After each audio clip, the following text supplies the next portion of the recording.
Hello students, welcome two equations IAS. आज हम discuss करेंगे सैटेलाइट लॉन्च व्हीकल। जैसा कि हम कई बार न्यूज़ में देखते रहते हैं, अखबार में आता रहता है कि इसरो जो है पोलर सैटेलाइट लॉन्च कर रहा है या जियो स्टेशनरी सैटेलाइट लॉन्च कर रहा है या गगनयान की बात होती है, मून मिशन की बात होती है। तो लॉन्च व्हीकल होते क्या हैं? लॉन्च व्हीकल बेसिकली जो सैटेलाइट्स होती हैं, सैटेलाइट्स को कैरी करके लेके जाता है स्पेस में और उन्हें उनके ऑर्बिट में प्लेस करता है। तो लॉन्च व्हीकल एक तरीके का रॉकेट है जो सैटेलाइट को लेके जा रहा है स्पेस में, ठीक है, वहाँ पर प्लेस किया जाता है।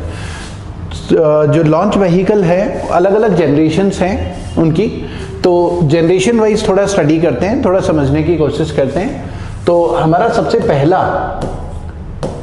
पहले satellite launch vehicle SLV, first generation का जो माना जाता है SLV सैटेलाइट लॉन्च व्हीकल 1979 में ये डेवलप किया गया था और इसमें ऑल सॉलिड फ्यूल था, सॉलिड फ्यूल यूज किया गया था, जिसमें 4 स्टेजेस होती थी, 4 स्टेजेस, सॉलिड सॉलिड सॉलिड और सॉलिड, 4 स्टेजेस होती थी सैटेलाइट लॉन्च व्हीकल।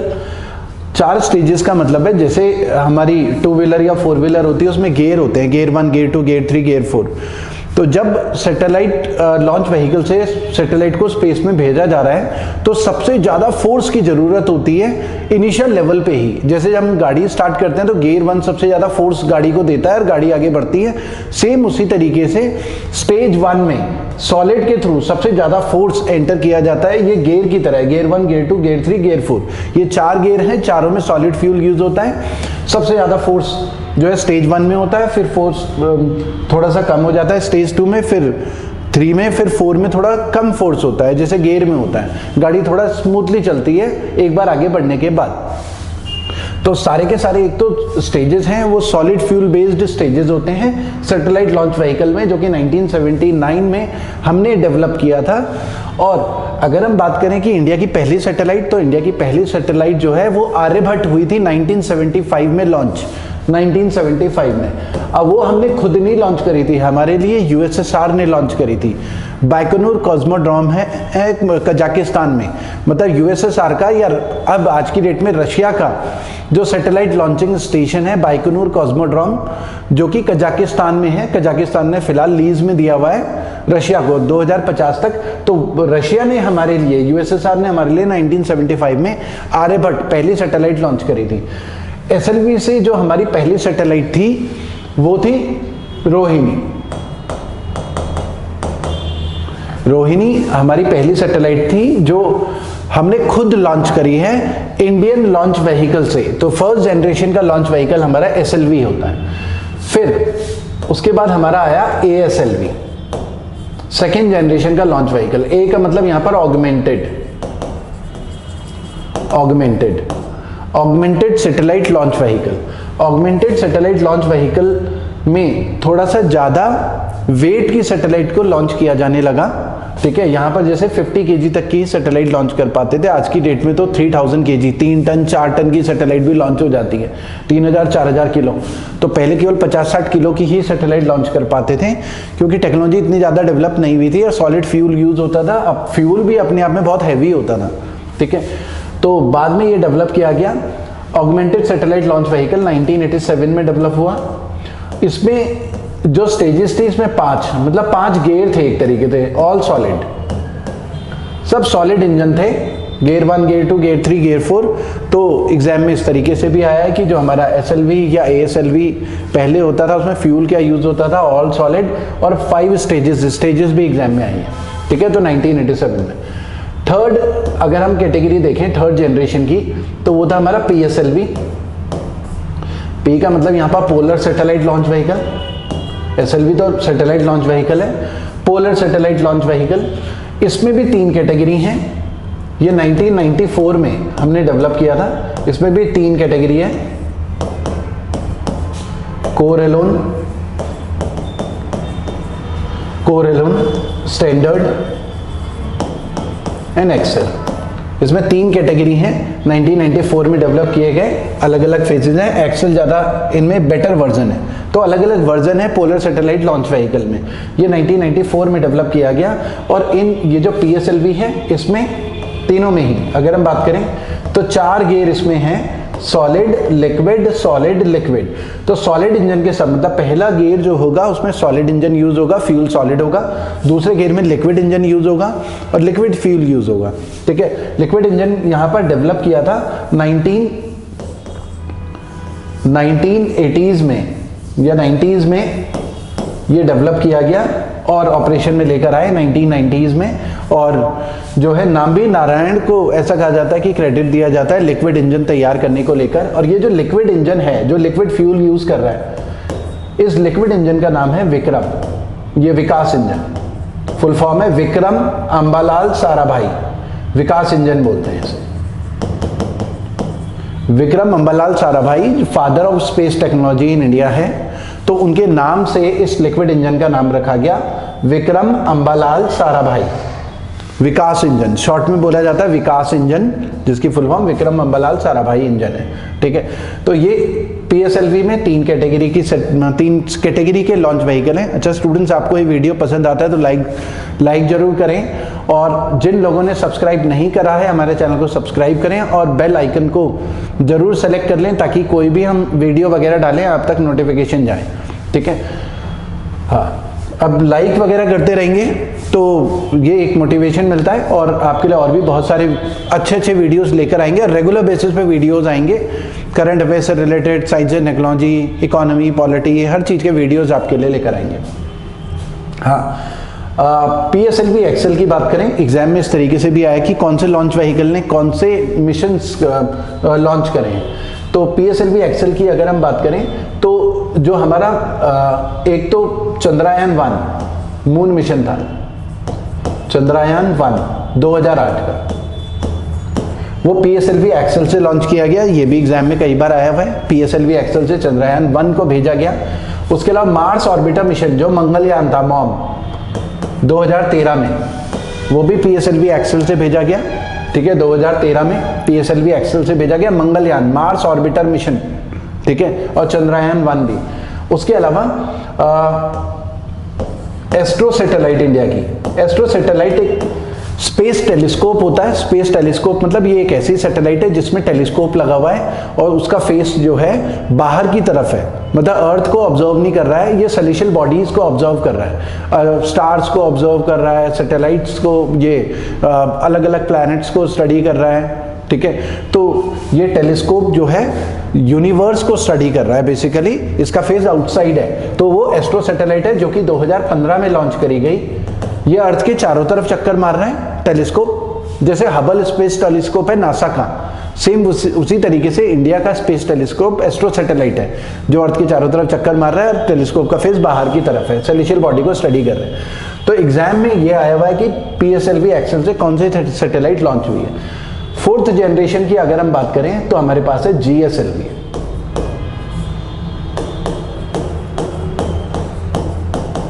जियो सिंक्रोनस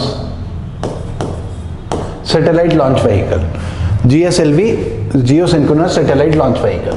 इसमें भी 3 हमारे पास कैटेगरी हैं, एक तो Mark 1, Mark 2 और Mark 3।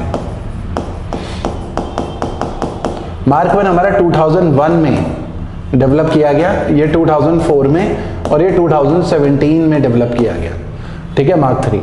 तो GSLV MK3 भी लिखते हैं शॉर्ट में, GSLV Mark 3। और GSLV Mark 3 को अब LVM भी बोला जा रहा है, launch vehicle M3, launch vehicle Mark 3। तो इसको शॉर्ट में GSLV Mark 3 को लॉन्च व्हीकल Mark 3 भी कहा जा रहा है।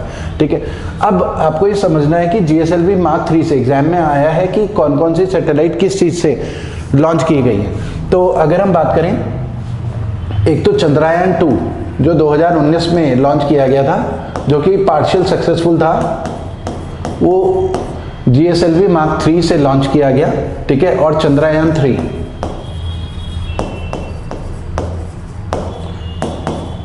जो कि 2023 में लॉन्च किया गया। तो LVM चंद्रयान 3 2023 तक उसका नाम LVM M3, उसका नाम LVM पड़ गया, लॉन्च व्हीकल Mark 3। ठीक है, तो एक तो आपको ये ध्यान रखना है, Chandrayaan 2, Chandrayaan 3, LVM launch vehicle mark 3 से लॉन्च किया गया है, जबकि चंद्रयान 1 PSLV एक्सेल से लॉन्च किया गया है। उसके अलावा मंगलयान PSLV एक्सेल से और एस्ट्रो सैटेलाइट भी PSLV एक्सेल से। उसके अलावा एक और इम्पॉर्टेंट चीज, गगनयान जो लॉन्च होना है, गगनयान हमारा क्या है? Gaganyaan first human space mission है। हम ह्यूमंस को पहली बार इंडिया खुद एस्ट्रोनॉट को स्पेस में भेजेगी। अभी तक इंडिया ने खुद किसी भी एस्ट्रोनॉट को अभी तक स्पेस में नहीं भेजा है। तो 3 एस्ट्रोनॉट को भेजेगी इसरो, ठीक है, जिसका नाम है गगनयान, जो कि ये कहा जा रहा है कि 2024 के एंड तक सरकार ये इसरो ऐसा करने वाला है। अभी केवल टेस्टिंग चल रही है, ठीक है। तो ये भी LVM 3 से मार्क होना है, GSLV मार्क 3 भी बोलते हैं। तो इसमें कंफ्यूज मत होना, अगर अखबार में लिखा हुआ है GSLV मार्क 3 या एग्जाम में ऑप्शन में आए GSLV मार्क 3 या LVM 3, बात एक ही होगी। तो इनके लॉन्च व्हीकल ये हैं, और जबकि ये इस लॉन्च व्हीकल से लॉन्च किए गए। मेनली आपको ये भी समझना है कि अभी जो ऑपरेशन में अगर हम बात करें तो PSLV या GSLV दोनों यूज हो रहे हैं प्रेजेंट में। ज्यादातर सैटेलाइट जो पोलर सैटेलाइट्स होती हैं, पोलर सैटेलाइट्स का मतलब है वो वाली सैटेलाइट जो पोल्स के अराउंड घूम रही है, उन्हें पोलर सैटेलाइट्स बोलते हैं। तो ज्यादातर जो पोलर सैटेलाइट है ये अर्थ के पास रहती हैं काफी, मतलब 350 किलोमीटर अर्थ के सरफेस से, 400 किलोमीटर 500 किलोमीटर अर्थ के सरफेस से ऊपर हाइट में रहती हैं। तो अर्थ के काफी ज्यादा पास रहती हैं। रिमोट सेंसिंग वाली सैटेलाइट्स भी होती हैं पोलर सैटेलाइट्स। तो पोलर सैटेलाइट बहुत सारी अभी भी PSLV से लॉन्च की जाती है, और ये वाली जो सैटेलाइट्स होती हैं, इस लॉन्च व्हीकल से जो सैटेलाइट होती हैं वो 35,786 किलोमीटर की हाइट में, मतलब लगभग 36,000 किलोमीटर की हाइट में जो सैटेलाइट है, ठीक है, जो कि टेलीकम्युनिकेशन में यूज होती है, वो वाली ज्यादातर सैटेलाइट GSLV से लॉन्च होती हैं। तो ये दोनों ऑपरेशन में PSLV भी यूज हो रहा है, GSLV भी यूज हो रहा है। न्यूज में आपको LVM आजकल आ रहा होगा, एक तो गगनयान की वजह से और चंद्रयान 3 की वजह से। तो आपको एक तो ये ध्यान रखना है कि LVM 3 या GSLV मार्क 3 एक ही है, और इनसे ये वाली सैटेलाइट्स लॉन्च की गई हैं। तो लॉन्च व्हीकल अभी हमने डिस्कस करा। लॉन्च व्हीकल वो वाले रॉकेट हैं जो सैटेलाइट्स को लेके जाते हैं स्पेस में और उन्हें उनके ऑर्बिट में प्लेस कर रहे हैं, ठीक है। तो आपको फ्यूल का भी ध्यान रखना है। अच्छा, एक और चीज इसमें रह गया, फ्यूल की स्टेजेस हमने इसमें डिस्कस नहीं करी। तो GSLV में जो स्टेजेस हैं, इसमें 3 गियर हैं। पहले गियर में सॉलिड फ्यूल यूज होता है, दूसरे गियर में लिक्विड, और थर्ड गियर में क्रायोजेनिक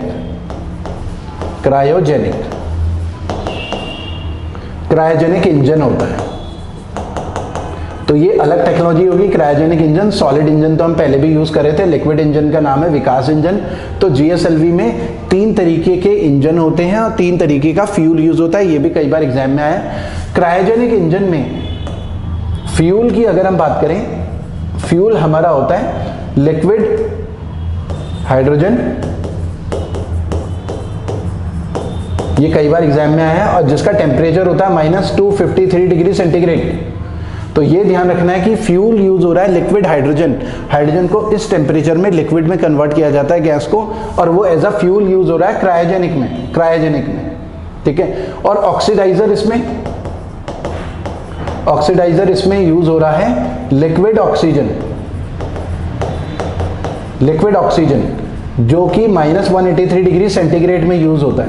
तो ये दो टेम्परेचर भी एग्जाम में आया है, तो ये ध्यान रखना है। क्रायोजेनिक इंजन में फ्यूल और ऑक्सीडाइजर, लिक्विड हाइड्रोजन और लिक्विड ऑक्सीजन यूज होता है। लिक्विड हाइड्रोजन जो होता है उसका टेम्परेचर भी कई बार एग्जाम में आया है, तो -253 डिग्री सेंटीग्रेड, और लिक्विड ऑक्सीजन है -183 डिग्री सेंटीग्रेड इसका टेम्परेचर होता है। इस टेम्परेचर में दोनों गैस लिक्विड में कन्वर्ट होती हैं और उसको as a fuel cryogenic engine में यूज किया जाता है। तो एग्जाम में ऐसा आया कि GSLV में फ्यूल क्या यूज होता है। तो ये ध्यान रखना है कि फ्यूल केवल क्रायोजेनिक नहीं होता। कई बार स्टूडेंट्स गलतियां कर चुके हैं, ओनली क्रायोजेनिक में टिक मार लेते हैं। GSLV में तीनों, सॉलिड फ्यूल भी यूज होता है, लिक्विड भी, 3 तरीके की इंजन है, क्रायोजेनिक भी यूज होता है। सॉलिड फ्यूल अलग से यूज होता है फर्स्ट गियर में, ये गियर 1 है, ये गियर 2 है, फिर गियर 3 है। गियर 1 यूज होता है जब सैटेलाइट को इनिशियल लेवल पे बहुत ज्यादा पुश चाहिए होता है ऊपर की तरफ, तो वो गियर 1 के लिए सॉलिड फ्यूल ही यूज होता है, क्रायोजेनिक फ्यूल यूज नहीं होता।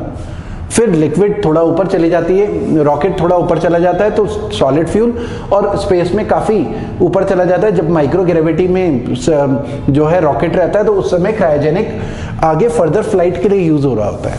ठीक है। तो तीनों तरीके के फ्यूल यूज होते हैं, क्रायोजेनिक फ्यूल भी यूज होता है, सॉलिड लिक्विड तीनों यूज होते हैं। तो एग्जाम में तीनों पे टिक करना है, या फिर एग्जाम में सीधे ही आया है कि क्रायोजेनिक इंजन में फ्यूल क्या यूज हो रहा है, तो ये दोनों फ्यूल और ऑक्सीडाइजर क्या यूज हो रहा है, तो लिक्विड हाइड्रोजन, लिक्विड ऑक्सीजन, इनके टेम्परेचर का भी ध्यान रखना है।